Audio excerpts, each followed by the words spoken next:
Our lives are filled with so much noise. So I tried living in silence for 30 days. From podcasts to music to audiobooks, even to putting a show on in the background. We almost can't live without it.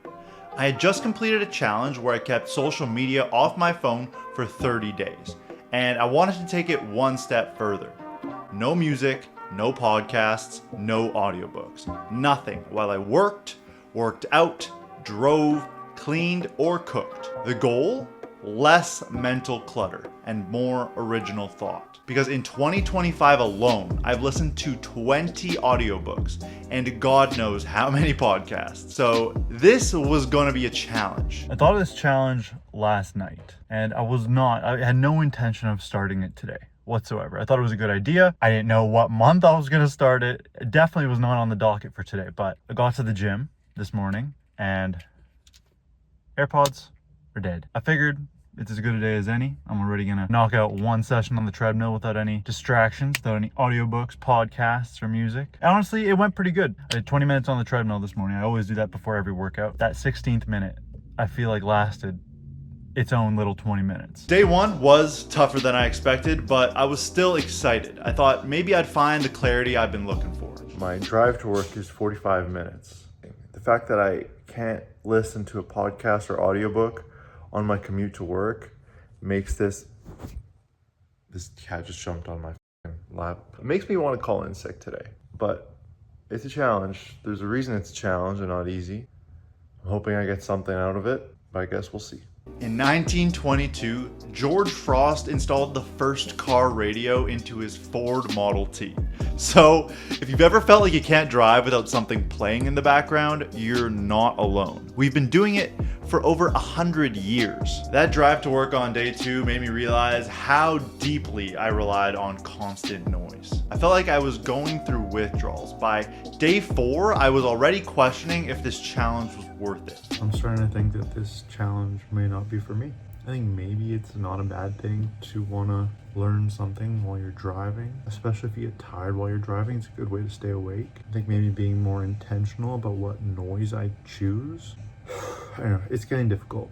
It's a lot more difficult than I thought it would be. I'm dreading going through today without being able to listen to a podcast. I'm not gonna lie. It's only day 4. I'm gonna keep going. The first 4 days were exactly what you would expect.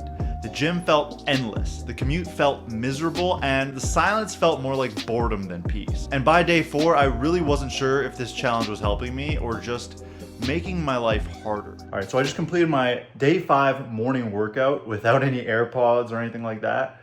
And honestly, it went better than I expected. Time flew by and I scripted an entire YouTube video on the treadmill, so that was great. I don't know if I could have done that if I was listening to something, maybe music, but definitely not a podcast. Day 5 gave me hope. With no noise, my brain was finally able to have some space to create. Day 6 was honestly a whole lot of nothing. There was no breakthroughs, no insights, just a whole bunch of...